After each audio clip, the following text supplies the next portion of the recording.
Alléluia. Que Dieu nous bénisse. Amen. Nous allons voir un petit sujet ce matin, un sujet qui n'est pas trop...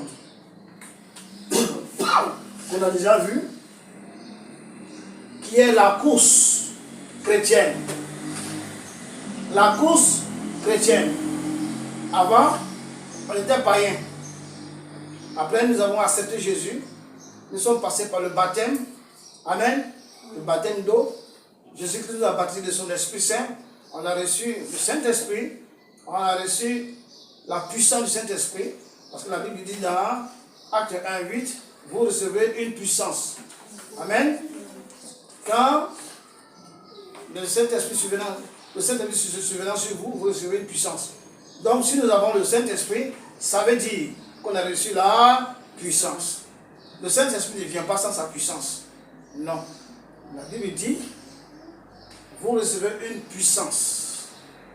Le Saint-Esprit survenant sur vous. Amen. Donc on reçoit une puissance. Lorsque le Saint-Esprit survient sur nous. Donc toute personne qui a le Saint-Esprit a la puissance. Amen. Maintenant, la puissance peut être active dans la vie de la personne ou non active. Il n'y a pas quelqu'un qui est plus puissant que l'autre. Il n'y a pas un chrétien qui est plus puissant qu'un autre chrétien. Non.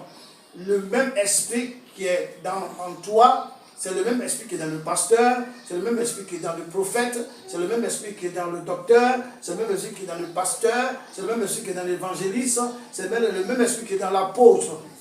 Mais, selon la communion avec le Saint-Esprit, il agit différemment. Amen. Quelqu'un qui gêne beaucoup, qui prie beaucoup, qui cherche la face de Dieu, qui cherche la communion du Saint-Esprit, la puissance du Saint-Esprit en lui va agir différemment par rapport à celui qui passe son temps à dormir, à manger. Amen. Voilà. Donc plus tu es en communion avec le Saint-Esprit, plus il agit en toi. Plus tu t'intéresses au Saint-Esprit, plus il te conduit. Plus tu cherches à comprendre la parole, plus le Saint-Esprit te communique, t'enseigne et te guide. Amen. Lorsque nous avons passé cela, il y a maintenant la course chrétienne, ou du moins la vie chrétienne. Amen. Donc la vie chrétienne, c'est ça qu'est la course chrétienne. Pourquoi une course? Une course parce que étant chrétien, nous nous attendons à quelque chose à la fin de nos vies. Amen. Nous nous attendons à quelque chose. Il y a un but pour lequel nous courons. Étant chrétien, il y a quelque chose que nous voulons atteindre. Nous voulons rentrer en possession. Nous voulons être à la fin de nos vies. Amen. C'est une course. Et comme on dit, celui qui ne fait rien n'a rien. Celui qui ne travaille pas ne mange pas. Amen. De même, celui qui ne court pas n'arrive pas. Donc celui qui ne court pas n'arrive quoi? À rien, à personne. Amen. N'arrive nulle part. Celui qui ne court pas. Donc pour atteindre un but, il faut se déplacer. Et il faut courir. Il faut actionner. C'est de ça qu'il s'agit. La course chrétienne. Mais lorsqu'on fait une course, c'est pourquoi? C'est pour perdre ou c'est pour gagner? C'est pour gagner. Et nous aussi, nous courons pour gagner. Mais pendant que nous courons, il y a quelqu'un qui est là à côté de nous, qui veut nous empêcher d'arriver. Qui veut nous empêcher d'être victorieux, d'avoir le prix. Il y a quelqu'un qui est là pour nous mettre en retard. Quelqu'un qui est là pour nous faire tomber. Quelqu'un qui est là pour nous faire obstacle. Et lui, il est là, c'est son rôle, de faire en sorte qu'au soir de notre vie sur la terre, nous ne puissions pas arriver en bout de course. Nous ne puissions pas arriver à l'arrivée. Nous ne puissions pas atteindre l'arrivée. Que nous restions au milieu de la course et que le soir de notre vie arrive. Au soir de ta vie, tu dois pouvoir atteindre en train de l'arrivée. Mais si au soir de ta vie, quand il dit au soir, c'est-à-dire que le jour que tu vas partir, et que dans ta course, tu es encore au départ, il faut savoir que tu n'as aucun prix. Tu n'as aucun prix. C'est-à-dire que si le temps qu'on a donné pour courir et atteindre l'arrivée et de recevoir le prix, si toi tu es au milieu de la course et que le temps est fini, est-ce que tu auras un prix?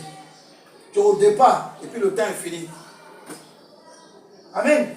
Donc le temps de courir, c'est le temps de notre vie chrétienne. Quand tu es chrétien, il y a un temps que tu vas vivre jusqu'à ce que tu arrives au soir de ta vie et quitter ce monde. C'est ça que le temps.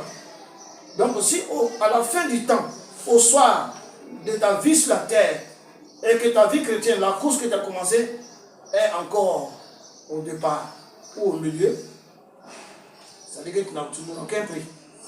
Amen. On va lire, c'est de ça que Paul parlait dans 1 Corinthiens 9, 24 à 27. Amen. 1 Corinthiens 9, 24 à 27. C'est de ça que Paul parlait. On va lire la parole. 1 Corinthiens 9, 24 à 27. J'ai lu la parole. Ne savez-vous pas que ceux qui courent dans le stade courent tous, mais qu'un seul remporte le prix? Courez de manière à le remporter. C'est-à-dire courir de manière à arriver. Non seulement arriver, mais arriver premier. Parce que c'est le premier qui remporte le prix. Tous ceux qui combattent s'imposent toute abstinence, toute espèce d'abstinence. Et ils le font pour obtenir une couronne corruptible. Mais nous faisons-le pour obtenir une couronne incorruptible. Et ils le font pour obtenir une couronne périssable. Nous, on le fait pour obtenir une couronne impérissable. Amen. Amen. Moi donc, je cours, non pas comme à l'aventure. Je frappe, non pas comme battant l'air. Mais je traite durement mon corps et je le tiens assujetti de peur d'être moi-même rejeté après avoir prêché aux autres. Amen. Donc, il prêche aux autres son ministère, sa vie chrétienne. C'est comme une course. Amen. Si tu cours et à la fin de la course n'est pas arrivé, tu es disqualifié. Ou bien tu cours, en chemin tu tombes, tu es disqualifié. Amen. Ou tu cours en chemin, tu laisses le chemin, tu prends la courir pour aller ailleurs. Le chemin là, tu l'abandonnes. Et quand les gens courent dans le stade, chacun a son canal, chacun a sa voie. Dans le stade là, les gens qui courent là, chacun a son créneau. Si tu quittes ton créneau pour aller dans l'autre créneau, que tu fais tomber l'autre, tu es disqualifié. Même l'autre aussi est disqualifié. Amen. Si tu peux te relever et courir vite pour arriver, tant mieux. Dans le cas contraire, c'est fini pour toi. Donc, Paul dit ici que la vie chrétienne, c'est comme quelqu'un qui court dans le stade. Chacun a son créneau, chacun a son couloir. Amen. Chacun a son couloir et chacun court. Toute personne qui court, il court pour obtenir un prix. C'est une image qu'il donne. Ce n'est pas dire que les chrétiens sont censés courir. Non. C'est une image. Pour qu'on puisse bien comprendre c'est quoi la vie chrétienne. La course chrétienne. Donc tout chrétien, c'est comme quelqu'un qui court. Pour arriver victorieux au soir de sa vie sur la terre. Ta vie peut durer 80 ans. Ta course est de 80 ans. Ta vie peut durer 100 ans. Ta course chrétienne peut durer 100 ans. Ta vie chrétienne, ta vie peut être de 30 ans sur cette terre. C'est-à-dire que quand tu cours, au soir de 30 ans, tu dois pouvoir remporter le prix. Quand le soir de 30 ans arrive, c'est fini, ta course est finie. Et quand ta course se finit, il faut avoir remporté quoi? Le prix. Amen. Oui. C'est de ça qu'il parle. Donc il dit que tous ceux qui courent s'imposent toute espèce d'abstinence. Ça veut dire quoi? Si quelqu'un qui court et puis tu as un sac sur ta tête, tu es rassasié, tu as bu, tu es saoulé, hein? Tu portes des souliers, est-ce que tu vas arriver? Tu ne peux pas arriver. Donc lorsque tu cours, tu vas te débarrasser des vêtements lourds. Ça c'est 1. 2, tu vas éviter de boire l'alcool. 3, tu dois éviter d'être rassasié, trop rassasié. 4, tu dois te reposer, avoir des forces. Parce que pour courir, il faut avoir des forces. D'autres personnes disent que c'est une course de 100 mètres. Il y a d'autres qui disent que c'est un marathon. Donc ceux qui disent que c'est un marathon, ils se disent qu'ils vont doucement. Ils vont doucement afin qu'ils puissent arriver. Ceux qui disent qu'ils courent une course de 100 mètres, 100 mètres, ils vont vite parce que c'est des secondes. Et pour arriver, il faut avoir fait peut-être 10 secondes, 11 secondes maximum pour être premier et gagner. Donc il y a des gens qui se disent qu'ils font une course de vitesse. Il y a d'autres qui disent qu'ils font une course de marathon. Car quelqu'un qui a 80 ans à vivre sur la terre, ou 90 ans à 100 ans, sa course n'est pas marathon. Mais sa course n'est pas vitesse. Sa course c'est quoi? Marathon. Il prend tout son temps, doucement, doucement. Il est pressé, mais il va doucement quand même. Il dit, allons-y doucement, car nous sommes quoi? Pressés. Pressés d'arriver, mais on va doucement. Aller doucement, ça veut dire quoi? Prends les précautions qu'il faut. Fuis le péché. Amen. Fuis le péché. Fuis les choses de ce monde, le plaisir. Parce que le plaisir retarde. Le plaisir rend lourd. Le plaisir nous éloigne de la voie qu'on doit suivre. J'ai dit que quand on court dans le stade, on court dans un couloir. Voilà. Et lorsque tu es dans les plaisirs vont te faire perdre le couloir. Tu vas sortir du couloir et prendre un autre couloir. Ce qui va te disqualifier. Donc le plaisir de ce monde. Amen. Fuis le plaisir du monde. Fuis le péché. Fuis tout ce qui n'est pas la volonté de Dieu. Parce que comme le sait, nous savons tous qu'il y a la volonté de Dieu dans la Bible et il y a la volonté de Dieu pour chacun de nous. Chacun de nous a un appel. Chacun de nous, Dieu appelle chacun de nous pour quelque chose bien précis. Dieu appelle d'autres personnes pour être pasteur, d'autres pour être prophète, d'autres pour être un homme d'affaires, d'autres pour être quelqu'un qui conseille, d'autres qui sont là pour exhorter. Chacun de nous a quelque chose à faire.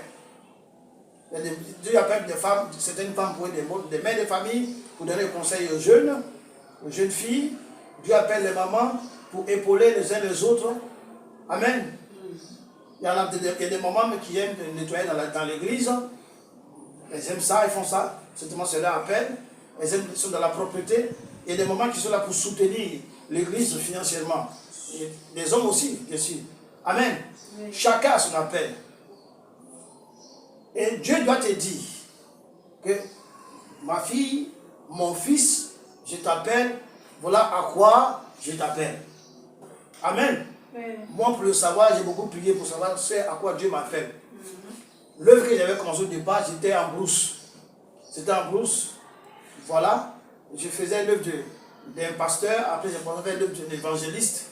Des choses auxquelles Dieu ne m'avait pas appelé. Pourquoi?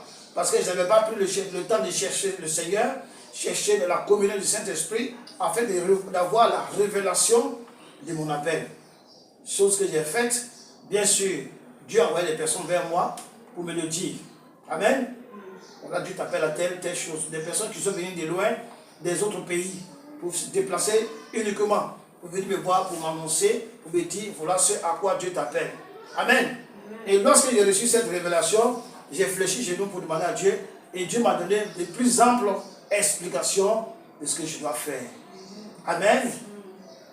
Je dois commencer, et j'ai commencé ce que je dois faire depuis un bon moment. Amen. Donc, nous devons courir. Tout coureur doit se débarrasser de tout ce qui est lourd. Tout ce qui est lourd, tu dois te débarrasser de ça. La Bible dit quoi? Dans Matthieu 11, 28, il dit, venez à moi, vous tous qui êtes quoi? Chargés. Quand quelqu'un est chargé, il est quoi? Il est lourd. Fatigué. Donc tu portes une charge et la charge t'empêche vraiment d'être à l'aise, tu es fatigué avec cette charge. Il faut dire à quelqu'un de prendre un sac de riz de 50 kilos sur lui. Chaque jour que Dieu fait, pendant un an, est-ce qu'il pourra le supporter? Mais la charge dont on parle ici, c'est le péché. Oui, le péché. Donc, se débarrasser de tout ce qui est lourd. Les vêtements. Les vêtements qui ne sont pas de Dieu. C'est-à-dire quoi? Les vertus qui ne sont pas les vertus de Dieu, mais qui sont les vertus du diable. Quelqu'un qui est excellent dans le vol. Est-ce que ça c'est Dieu? Quelqu'un qui est excellent dans le mensonge, la tromperie. Quand il te parle, même si c'est mensonge, tu sais que c'est mensonge, mais tu crois. Les gens qui sont, quand il te parle, tu sais qu'il est en train de mentir. Tu sais qu'il est en train de blaguer. Mais tellement que c'est bien dit, tellement que c'est excellent à entendre, finalement tu finis par croire. C'est un zèle, c'est une vertu, mais elle n'est pas chrétienne. Elle ne vient pas de Dieu, mais du diable. Amen. Donc, c'est débarrasser les vêtements diaboliques, physiques comme spirituels. Amen. C'est débarrasser de la nourriture qui est loin de Dieu. La Bible dit que la parole de Dieu, ce n'est pas seulement quoi? Le manger et le boire. Donc, les choses chrétiennes, ce n'est pas seulement manger, boire. On mange bien sûr. On mange pour la chair, mais on mange aussi pour l'esprit. Et la nourriture de l'esprit, c'est la parole de Dieu.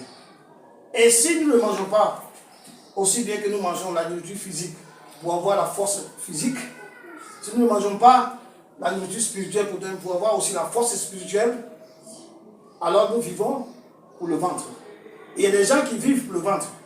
Il y a des gens qui tuent les gens pour le ventre. Il y a des gens qui se tuent pour le ventre. Il y a des gens qui trompent leurs frères, leurs sœurs. Il y a des gens qui trompent, qui volent. Tout cela pour le ventre. Pour être rassasié. Amen. Il y en a qui pêchent contre Dieu pour le bas-ventre.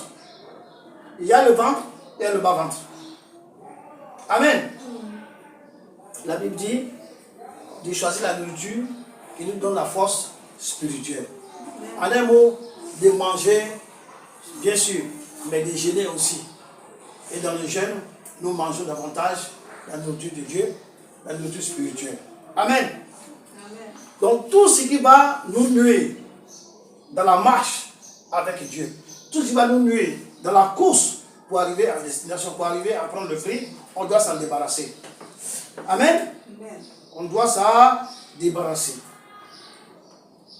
Et du quoi? On a obéi combien?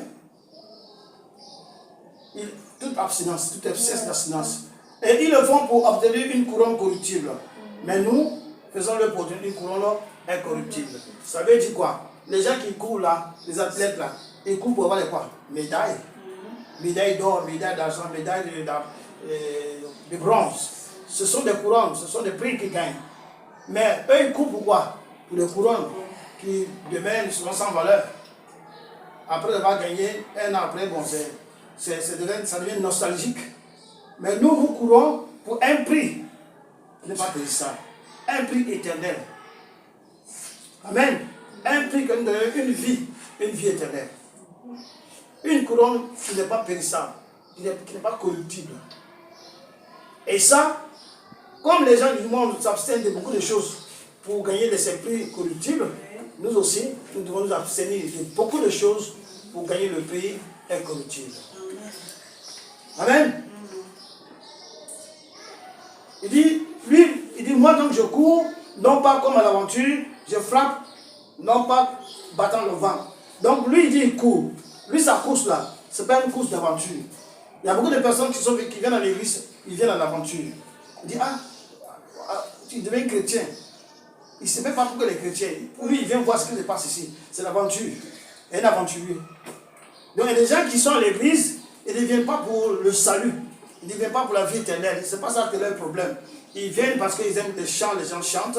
Et ils viennent parce que les gens disent que quand tu viens à l'église, tu peux avoir une femme. Quand tu viens à l'église, tu peux avoir de l'argent, tu peux gagner du travail. Tu veux voyager, avoir visa. Quand tu viens à l'église, tu peux avoir tout ce que tu veux. Dieu te donne tout. Donc ce sont des aventuriers. Ce sont des gens qui sont en quête du matériel. Ils viennent pour ça. Paul dit qu'il ne court pas pour ça. Amen. Amen. Il dit aussi qu'il court non pas comme battant de l'air. Quelqu'un qui bat, quand tu bats de l'air, tu bats quoi? Tu bats de l'air. Est-ce que tu bats quelque chose? Non. Il dit que lui, il ne court pas dans le vide. Il court pas dans le vide.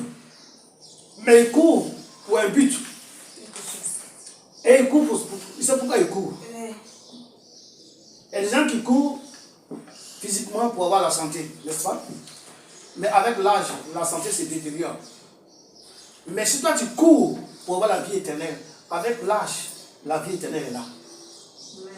Donc lui ne court pas pour le vent, il court pour un but. Amen. Mais là il dit, je traite durement mon corps. Donc c'est ce qu'il vient de dire plus haut. Il traite durement son corps, c'est-à-dire qu'il s'abstient de beaucoup de choses.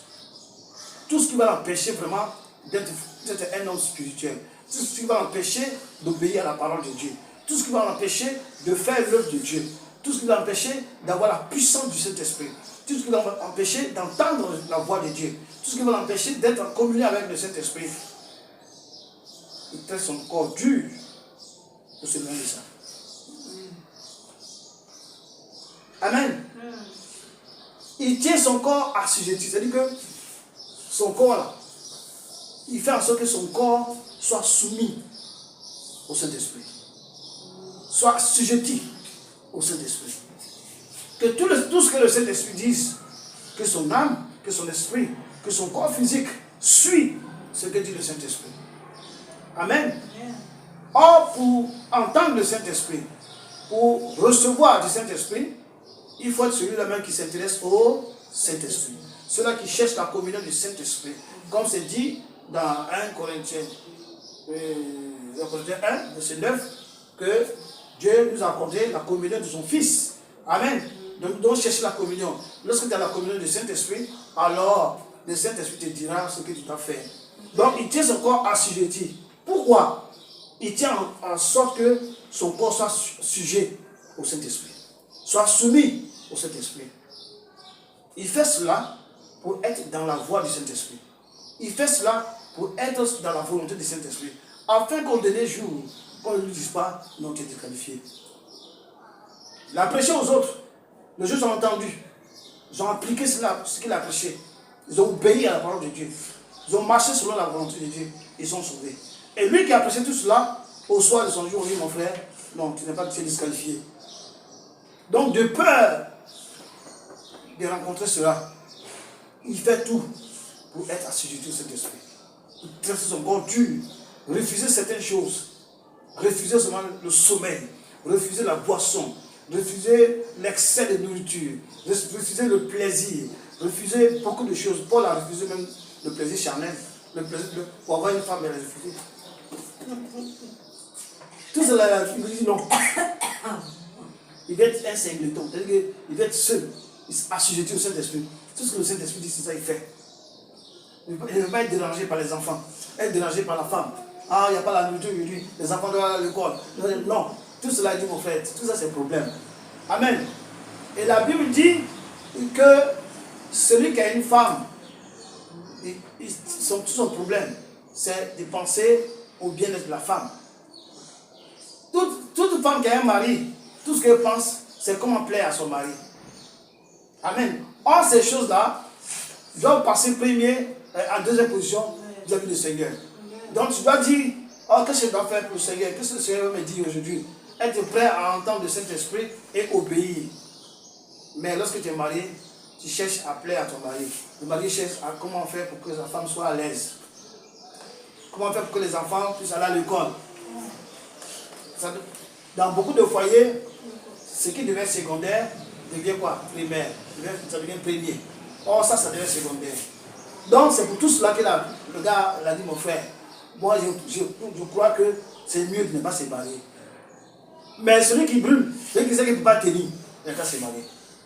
Il ne faut pas qu'il commette l'impudicité. Il ne faut pas qu'il commette l'adultère. Il ne faut pas qu'il commette tout ce qui est impureté. Amen. Donc, de peur qu'il puisse être rejeté, en fait, ça va prêcher aux autres.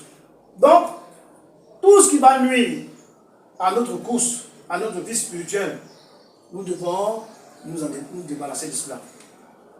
Tout ce qui va nuire à notre santé physique et spirituelle, on doit fuir cela. On doit s'en débarrasser. Amen. Spirituellement, il faut se débarrasser du péché. Amen. Et de ce qui rend lourd. Parce que si tu es lourd, tu ne peux pas courir. Si tu es lourd, tu ne peux pas faire une course. Par exemple, quand tu es trop rassasié, la première des choses que tu cherches à assouvir, après avoir été rassasié, c'est d'aller te reposer et dormir. Quand tu as trop faim aussi, la première des choses que tu cherches à assouvir, c'est de mettre la nourriture dans le ventre. Amen. Paul dit que je sais vivre dans l'abondance, je sais vivre aussi quand il n'y en a pas. Et nous devons, comme être Paul, quand il y en a, nous devons savoir manger. Quand il n'y en a pas aussi, nous devons savoir comment nous comporter. Amen. Donc nous devons éviter ce qui est lourd, spirituellement. Physiquement, nous devons nous abstenir des choses de ce monde, du matériel de ce monde. Quand il s'abstenir, ça veut dire quoi? Ne pas mettre au premier plan les choses de ce monde. Il y a des gens qui rêvent pour avoir une voiture. Alors qu'il faut rêver à la vie éternelle. Ah, quand je veux aller à la vie éternelle. Mais un chrétien, il rêve pour avoir une voiture. Son rêve, c'est d'avoir une maison. Au lieu de rêver que son rêve soit la vie éternelle, rêve soit d'être en communion avec le Seigneur, ton rêve est d'avoir une voiture. En un mot, tu deviens quoi? Idolâtre. Et la Bible dit que les idolâtres n'iront pas au ciel. Donc, toutes ces choses qui sont dans le monde, ce n'est pas tout qui sont mauvaises. Hein? Ce n'est pas toutes ces choses qui sont mauvaises. Il y en a qui sont bien, qui sont compatibles avec la vie chrétienne, et il y en a qui ne sont pas compatibles avec la vie chrétienne. Par exemple, un païen, il trouve bien d'aller en boîte de nuit. Amen. Donc, c'est toute la nuit, boit, il revient à la maison, il dort. C'est bon pour lui. Le chrétien aussi peut le faire, mais ce n'est pas bien pour lui. Ce n'est pas bon. Ça va le rendre lourd physiquement, ça va le rendre lourd spirituellement. Amen. Et il faut s'en débarrasser. Il faut s'abstenir des choses du monde. Elles appartiennent au diable et à ses démons. Amen. Et à ses suppôts. Il faut faire tout pour arriver à la fin de la course. La Bible dit que le juste tombe 7 fois et se lève 7 fois. Ouais. Mais il faut faire en sorte de ne même pas tomber. Pas parce que la Bible dit que tu tombes 7 fois, tu te lèves 7 fois, que tu as fait. Maintenant tu dis, ah, il y a 7 fois devant moi, je peux tomber. Et le nombre de fois que tu tombes, tu comptes. Là, ce n'est plus maintenant, tu n'es plus excusable.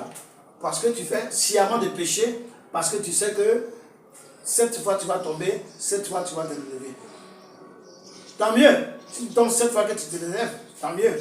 Mais si tu ne te lèves pas, parce qu'il y a des péchés, quand tu tombes dedans, pour revenir en arrière, c'est pas facile. Pour revenir en arrière, c'est pas facile. Donc, fais en sorte à ne même pas tomber. Amen. Pas tomber. Il faut faire tout pour arriver. La fin de toute chose vaut mieux que son commencement. Amen. Quand tu commences quelque chose, il faut arriver à la fin. Quand tu commences quelque chose, il faut qu'il y ait la fin. Amen. Commence la course chrétienne. Tu as accepté Jésus. Cela ne vient pas de toi. C'est Jésus qui a mis en toi la foi de croire en lui. Mais la marche chrétienne, ça, Jésus, il n'a rien à voir dedans. C'est toi maintenant qui dois te débarrasser de tout ce qu'il faut, comme on est en train de dire, pour arriver. Donc, il ne faut pas commencer avec Jésus et ne pas arriver. Jésus a commencé sa vie sur cette terre, il est arrivé. Il a obtenu la couronne, il a vaincu le diable. Amen. Il est monté au ciel. Il est assis à la droite de sa puissance. Amen. Donc nous aussi, nous avons commencé la vie chrétienne, nous avons commencé la course, il faut que nous arrivions là-bas au soir de notre vie. Amen. Il faut courir à obtenir la couronne de la vie. Nous les chrétiens, ce n'est pas une couronne sur la terre ici. Cette couronne-là, c'est lorsque tu arrives à la fin de ta vie. De l'autre côté, on dit bonne arrivée, bien arrivé. Tu as bien couru. Tu as atteint la course. Tu es arrivé. Tu as la couronne. Et on te donne la couronne de vie. Amen. La Bible dit que celui qui vaincra, amen, celui qui vaincra, c'est celui qui va recevoir la couronne. Amen. C'est-à-dire, celui qui va arriver, celui qui sera sauvé. La couronne, là, c'est le salut. Avoir le prix, c'est être sauvé. Donc, celui qui va arriver à la fin de la course, c'est celui-là qui sera sauvé. Donc, c'est celui-là qui va vaincre. Quelle course? La course chrétienne. Quelle vie? La vie chrétienne.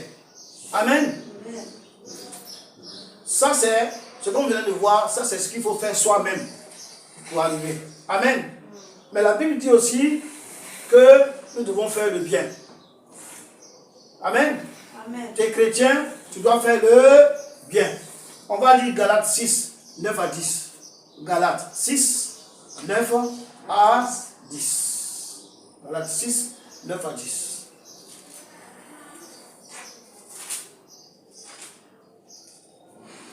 Galates 6, 9 à 10. Je lis la parole. Ne nous lassons pas de faire le bien, car nous moissonnerons au temps convenable si nous ne nous relâchons pas.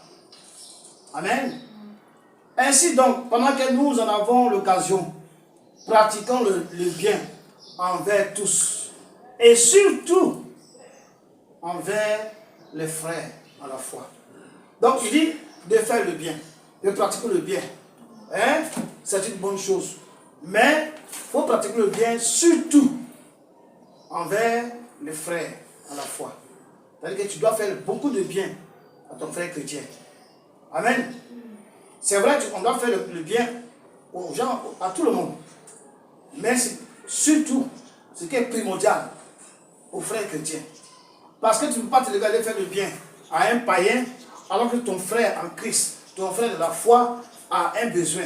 Tu le laisses et tu vas faire le bien à un païen. La Bible dit que tu es quoi? Tu es quoi? Un hypocrite. Amen. Tu es un hypocrite. Ton frère en Christ, ton frère dans la foi est à côté de toi, est dans un besoin urgent, un besoin vraiment pressant. Et il vient vers toi, il te le fait savoir. Tu le négliges ou tu refuses et tu sors aller faire le bien à un païen. Là, ici, là, devant Dieu, le péché. Parce qu'avant d'aller faire le bien aux païens, fais le bien d'abord à ton frère en Christ. Pour qu'il ne puisse pas chuter. Amen. Pour qu'il ne puisse pas, à cause du manque, à cause de son problème, à cause de tout ce qu'il a, le bien dont il a besoin, qu'il ne puisse pas chuter. Que de par ton comportement ne fait pas faire chuter un frère en Christ. Quand il te demande le bien, quand il te demande quelque chose, quand il nécessite une faveur de ta part, si tu peux le faire, lui fais la faveur. Mais ne le laisse pas sur le carreau et courir, aller dehors, aller faire le bien à un païen. C'est ça qu'on dit ici. Amen. Ainsi donc, verset 10, pendant que nous en avons l'occasion, pratiquons le bien envers tous et surtout envers les frères à la foi. Et surtout, c'est-à-dire précisément, important. Amen. Envers les frères en Christ. Nous devons faire le bien. Amen. Amen. Faisons de tout temps le bien sans relâche. Car au temps convenable, il y a une moisson à recevoir. Donc lorsque tu marches en Christ, lorsque tu fais la course en Christ, amen, tu vas arriver au soir avec la couronne. Mais lorsque tu vas faire aussi du bien, le bien, il y a une récompense qui t'attend. Amen. La course, le fait d'avoir la victoire, de parcourir, d'arriver à la fin de ta course, dans la vie chrétienne, tu gagnes le salut. Et lorsque tu as gagné le salut, le bien que tu auras fait sur cette terre, tu vas le recevoir au ciel. On appelle ça le tribunal du Christ, pour la récompense. Tu auras la récompense. La première récompense, la récompense du salut. La couronne incorruptible. La deuxième récompense, tout ce que tu as fait sur cette terre, comme bien aux païens, comme bien aux frères, toute l'assistance que tu as accordée à ton prochain. La Bible dit au soir de la récompense, tu vas recevoir ta récompense. Tu vas recevoir ta moisson. Amen.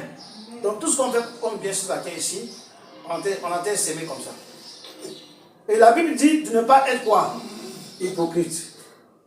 Il y a des gens qui font le bien, mais derrière ce bien, il y a l'hypocrisie. Il y a des gens qui disent, ah, celui-là est gentil. La gentillesse n'est pas un fruit du Saint-Esprit. Amen. Parce que derrière la gentillesse, le plus souvent, il y a l'hypocrisie. La personne est gentille avec toi parce qu'il se dit supérieur à toi. La personne est gentille avec toi parce qu'il veut que tu le suives. La personne est gentille avec toi parce qu'il veut que tu sois son sujet.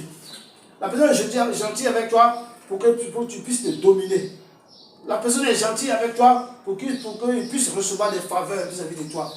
La gentillesse, c'est vrai, ce n'est pas tout le monde. Il y a des gens qui sont gentils pour rien du tout. Ils manifestent la gentillesse pour rien du tout. Mais à 95, 98%, 18% des gentillesses sur cette terre, il y a quelque chose derrière. La personne est gentille par rapport à quelque chose qu'il cherche. Mais si la personne est hyper riche, et quand tu es pauvre, et qu'il vient manifester la gentillesse avec toi, soit en te donnant le matériel, soit en te faisant du bien, soit en faisant quoi que ce soit, en faisant cela, il y a quelque chose qu'il cherche derrière. Soit il y a quelque chose que tu as qu'il cherche, ou soit tu lui as déjà fait quelque chose et il te rembourse. Amen. Il n'y a pas de gentillesse gratuite. Amen. Mais la douceur, l'amour, ça, ce sont les fruits du Saint-Esprit. Amen. Donc la Bible dit de ne pas être quoi? Hypocrite. Pour cela, on va lire Ésaïe 5, verset 20. Ésaïe 5, verset 20.